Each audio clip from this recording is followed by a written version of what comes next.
그러니까 나는 어떻게 하나님을 만나게 됐냐면 어렸을 때 이제 나도 이제 수련회나 이런 것도 있었지만 그러니까 이 말씀을 이해하게 되면서 하나님을 만났거든. 그러니까 이게 너무 안타까운 거야. 좀 아까 이런 애들이 뭐 AI도 아니고 이렇게 얘기했던 게 뭐냐면 이 성경과 내가 코이노니아를 가져야 되거든. 만남과 관계를 맺어야 되거든.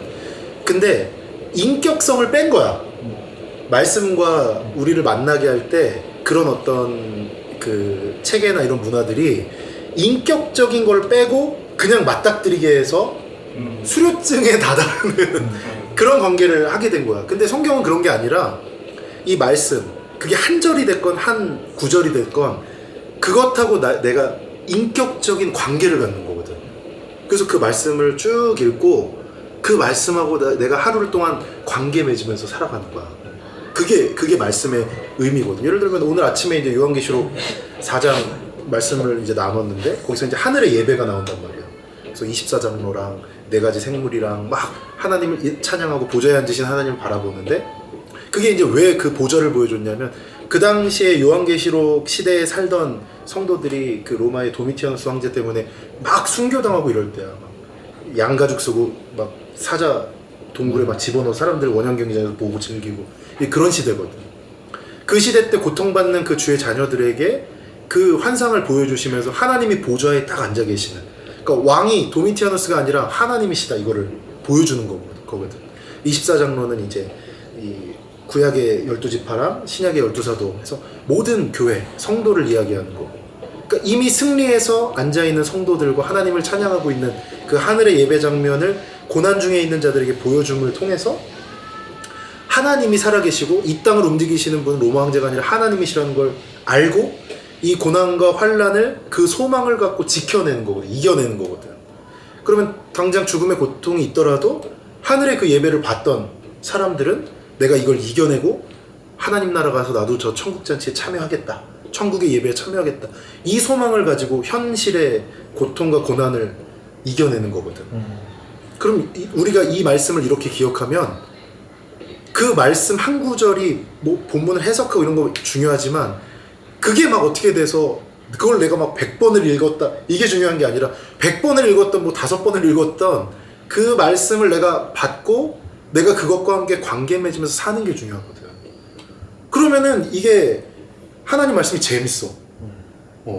오다가 힘든 일이 있으면 그 하늘의 소망을 보고 참았던 성도들을 생각하면서 나한테 귀감이 되기도 하고, 그 24장로나 이 4가지 생물이 하나님 찬양하고 거룩하다 거룩하다 찬양하는 거 보면서 막 나도 그 감정이 올라오기도 하고, 그러니까 오감으로 지식과 감정과 막 우리가 느낄 수 있는 모든 것으로 그 말씀하고 인격적인 교제를 하는 게 성경을 읽는 거야. 묵상하는 거고. 이게 뭐 백독해서 무슨 증을 받고 이런 게 아니라, 그러니까 그거 인격성을 걷어내버리니까 재미가 없는 거야. 근데 한번 생각해봐. 너네 재밌게 읽은 책들이 있을 거 아니야. 나는 고등학교 때 삼국지 아니 버스 정류장을 매번 지나쳤어. 그거 읽다가 이게 1, 2, 3권까지는 힘든데 그 다음부터는 뭐 그렇거든. 그리고 뭐 그 도스토옙스키 책들 같은 것도 읽다 보면 막 그 심리 묘사 같은 것 때문에 그냥 막 지나가 버리거든. 그런 건 왜 재밌어? 그 책하고 나랑 관계를 맺고 있는 거야. 거기 캐릭터들하고 막 내가 동화되기도 하고 공감되기도 하고 어떻게 이런 인간이 있어 라고 생각하기도 하고, 그리고 그 책을 쓴 작가의 어떤 생각과 이걸 왜 썼는지에 대한 의도에 공감하기도 하고 깨닫게 되기도 하고, 이래서 이 캐릭터는 이렇게 만든 거구나 작가가, 막 이런 어떤 인격적인 교제가 있잖아 그 책하고. 책이 그러니까 인격성을 갖고 있는 거야. 책은 자체는 그냥 물리적인 거지만 그걸 쓴 작가나 그 안에 살아서 움직이는 그 캐릭터들은 우리 삶 속에 있는 것들을 집어넣은 것이기 때문에, 그럼 그 책을 읽고 탁 덮고 울기도 하고 그 책 속에 막 보면서 막 그 작가가 누군지 끝나고 막 다 읽고 나서 찾아보기도 하고, 그런 인격적인 관계가 계속 유지되고 그 다음 그 작가의 또 다른 책이 나오면 또 찾아보기도 하고. 근데 성경도 그런, 하물며 그런 인간이 쓴 책도 인격적인 관계를 맺으면서 보는데 성경은 얼마나 더 인격적인 관계가 있어. 하나님이 어떤 의도로 이 단락을 쓰셨고 여기에 등장하는 인물들, 그리고 그 인물들을 하나님이 왜 어떻게 인도하시는지, 그 인격적 관계 안에 들어가서 그 성경을 보면 이게 어떻게 재미없냐고. 재밌지. 근데 여기서 인격성을 딱 빼버리고 이게 뭔지 보고 몇 번 읽었냐가 중요해지는 순간 재미없는 책이 돼. 너네 얘기를 들으면 그게 느껴지는 거야. 이거는 그냥 몇 번 읽느냐가 중요한 어떤 주문서 같은 그런 책으로 지금 머릿속에 들어가 있구나라는 생각이 드네. 그렇지가 않아. 성경은 인격적으로 교제하는 책이야, 하나님하고. 그 책을 통해서 하나님하고 만나는 거야. 근데 그래서 혼자 읽기 좀 어려워요. 아, 어렵다. 네, 어려워요. 어려운 부분이 있을 수 있어.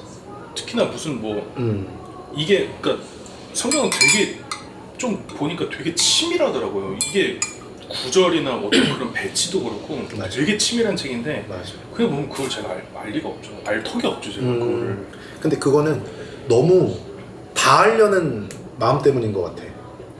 아, 그러니까 저는 그 사실을 모르고 읽는다면 그냥 모르고 지나가죠. 근데 거기엔 의미가 있었던 거잖아요. 그치. 그러니까 그 성경이 주는 그 의미를 이해하기가 능력이 부족하다. 약간 물론 이제 그 있으신 분도 있겠지만 그냥 읽기 좀 어렵긴 하다, 사실. 그래서 그나마 제일 쉬워 보이는 게 메시지 성경 같아가지고 그게 되게 현대적으로 되게 많이 그치. 해석을 해서 써 있어서 그걸로 보는 게 재밌더라고요. 아, 그걸로 보고 있어? 그럼 그거랑 개혁개정이랑 이렇게 비교하면서 보는 거야? 아니요, 메시지. 아, 그랬어? 왜냐면 그건 약간 재밌잖아요. 소설책 같기도 하고. 맞아. 그래서 그걸로 하고 있죠. 그렇게 접근하는 것도 좋아. 저는 메시지를 못 보고 있어요. 왜? 왜냐면 편법 쓰는 것 같아서. 맞아. 그러니까 막 그러니까 그래서 사실 그게 정확해. 그러니까 이게 편이 정확한 걸 수도 있는데. 아니야, 내 마음은 진짜 그 정확해. 뭐냐면 개혁개정의 성경 중에는 요즘 안 쓰는 언어도 많아요. 많지. 맞아. 어른들의 언어도 뭐 하소서도 그렇고. 그러니까 이거를 내가 해석하려고 고뇌하는 게 성경을 보는 게 같아서 이게 잘못 습관화된 걸 수도 있는데. 예전에 승훈이 형한테도 말했는데 정말 쉬운 성경 엄청 깠거든요. 이거는 크리스찬이 노력하려는 걸 포기한 거 아니냐. 그러니까 이렇게 깠는데 이상한 그게 있었던 것 같아요. 그러니까 뭔가 뭔 말인지 모르겠는데 몰라야 돼. 어느 정도 몰라야 돼. 그러니까 이해하려고 애쓰는 과정이 신앙이다. 이런 말도 안 되는 게 있어서 메시지는 많이 안 받아. 아니 근데 번역본은 많아. 번역본은 많고 개혁개정도 좋은 번역이긴 한데 개혁개정만 옳은 번역이라고 얘기할 수는 없어. 쉬운 성경도 번역이 잘 됐고 새번역 성경도 번역이 잘 됐어. 그래서 그런 번역본들을 읽는 것은 굉장히 중요하고 뭐 그러면 우리가 그렇게 치면은 다 원어 성경 봐야지. 근데 그렇지 않잖아. 우리가 이해할 수 있는 언어로 번역되게 하나님이 만들어 주신 거거든. 그러니까 편하게 읽을 수 있고 이해할 수 있는 것. 그리고 좋은 거는 번역본 몇 가지를 비교하면서 읽는 게 제일 좋은데 근데 그렇게 하려면 또 그렇게 해야 된다는 생각이 생기니까 그렇게 할 필요 없고 너네들한테 익숙한 번역본을 편하게 읽어. 나는 이제 새 번역을 추천해. 이 무료 어플도 있고 그래서 그거를 편하게 읽으면서 그냥 너네들이 다른 책을 보듯이 그 책을 쭉 읽어나가. 그러면은 그 하나님의 맥락이 이해가 되고 우리 왜 한 번 영화 본 거 또 보면은 못 봤던 장면들 막 발견되잖아. 책도 한 번 봤는데 또 보면 이런 게 있었네 이렇게 보게 되듯이 성경도 한 번 읽고 또 볼 때 또 그런 게 디테일이 생겨. 그럼 그때는 그거를 스스로 해석하려고 하지 말고 이제 나 같은 사람한테 물어보는 거지. 그럼 내가 아는 거면 바로 얘기해 줄 수 있고 모르는 거면 나도 그거 좀 찾아보고 묵상해 볼게. 그리고 나중에 얘기해 줄 수도 있고. 근데 이런 질문할 수 있는 문화 자체가 없었으니까 이제 에이씨 그러면 이제 이렇게 된 거였던 거지. 읽을 환경도 안 되고 읽어도 뭔지 모르면 안 읽는 거지. 그러니까 이 인격적인 관계의 매개체인데 이 성경이 말씀 자체가 인격성을 갖고 계신 거거든. 그러니까 쉽게 말하면 우리한테 말을 걸어오시는 거야. 그래서 성경을 볼 때 이거를 내 삶에 어떻게 적용할지보다 더 중요한 건 그것도 있어야 되긴 한데 그거보다 더 중요한 건 뭐냐면 여기에 나타난 하나님은 어떤 분이시냐. 그러니까 하나님이 지금 이 말씀을 통해서 나한테 무슨 말씀을 하고 계시냐. 그래서 그 질문을 던져.